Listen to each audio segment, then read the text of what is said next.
She cooked dinner every night. She set the table perfectly, lit the candles, poured the wine. She was in love with a man she had known for 3 years. A man who remembered her birthday, who called when he said he would, who made her feel, for the first time in her life, completely safe. She had no idea that while she sat at that table waiting for him, another woman in another city was doing exactly the same thing. And another, and another. This is the story of Robert Freegard, a man who stole something that can never be returned. Not money, not possessions. Years. He stole years. In 1992, Robert Freegard was 21 years old and working as a bartender at a pub in Newport Shropshire, England. By every appearance, he was unremarkable, average-looking, friendly, good at his job. But Robert Freegard had a gift. He could read people. Specifically, he could identify what a person needed most: security, validation, purpose, adventure. And within minutes of meeting someone, he knew exactly which version of himself to become for them. In 1993, he met 3 students from Harper Adams Agricultural College, 2 young women and a young man. All of them ordinary, all of them unsuspecting. He told them something that would change their lives forever. He told them he was an undercover MI5 agent, and that they, 3 college students who had never done anything remarkable in their lives, were now targets of the IRA. He told them their only option was to disappear immediately, to trust no one except him. And the most chilling part of this story? They believed him. For the next several years, those 3 students lived completely off the grid. They had no contact with their families, no jobs, no normal life. Freegard moved them from city to city, always with a new reason, a new threat, a new mission that required their complete compliance. To fund what he called their protection, he convinced them to beg money from their families, telling their parents they were in danger, that sending cash was the only way to keep them alive. Their families, terrified, complied. Sarah Smith handed over more than £300,000 over the course of a decade. £300,000 gone. But here is where Robert Freegard's story becomes something else entirely. Because the students were not his only victims, not even close. While keeping his original victims in a state of controlled fear and dependency, Freegard was simultaneously running romantic con operations on multiple other women across Europe. He had a new identity for each one. To one woman, he was a spy. To another, a successful businessman. To another, a man fleeing a dangerous past who needed her help to survive. Each woman believed she was the only one. Each woman was wrong. In 2002, almost a decade after her daughter had vanished, a woman named Jill Hensby refused to stop looking. She had spent 10 years being told by police that her daughter had simply chosen to disappear, that there was nothing they could do. She didn't accept that. She hired a private investigator.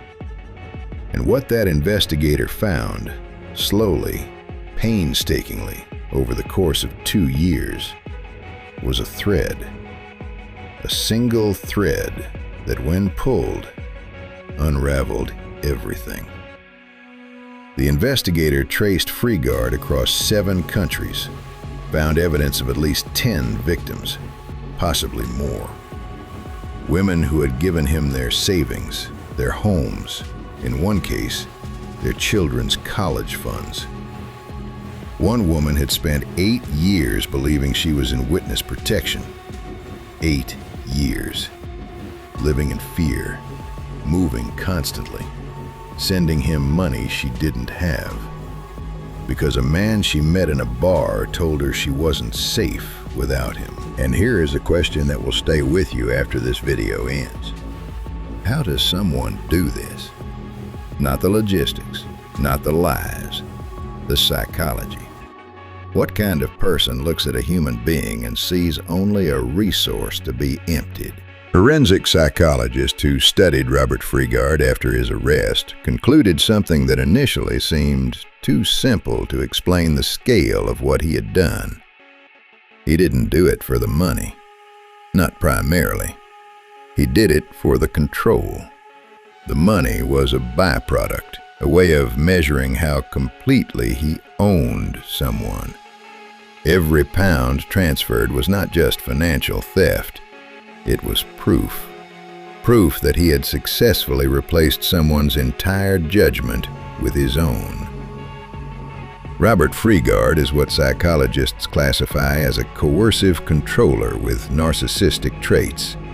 He needed to be the most important thing in someone's world, and when that importance started to fade, when a victim started questioning him, he would introduce a new threat, a new crisis, something that made her need him again.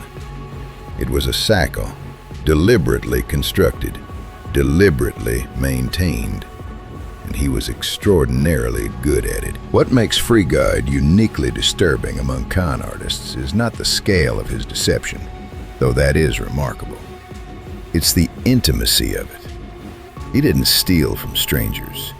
He made people love him first. Then he stole everything. Robert Freegard's arrest came in 2003 at Heathrow Airport. The FBI and Scotland Yard had been building a case for 2 years, piecing together testimonies from victims across the UK, Europe, and the United States. He was arrested while attempting to board a flight with one of his victims, a woman who, even at the moment of his arrest, believed she was being rescued from danger rather than freed from her captor. That detail tells you everything you need to know about how completely he had rewritten her reality. In 2005, Robert Freegard was convicted of kidnapping, theft, and deception. He was sentenced to life imprisonment. A year later, that sentence was overturned on a technicality by the Court of Appeal. He walked free. In 2009, he was extradited to France on additional fraud charges. Some of his victims never fully recovered financially. Several required years of therapy to rebuild their ability to trust their own judgment. One woman, who had been under his control for 11 years, described the process of rebuilding her sense of self as learning to walk again. Except nobody could see that anything was broken. Robert Freegard's story is not really about a con man. It's about what happens when someone methodically and deliberately dismantles another person's ability to trust themselves. His victims were not naive. They were not foolish. They were human. And he was extraordinarily skilled at exploiting exactly that.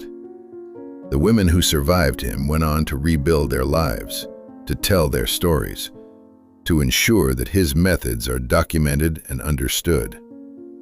Because the most dangerous thing about a person like Robert Freegard is not that he existed.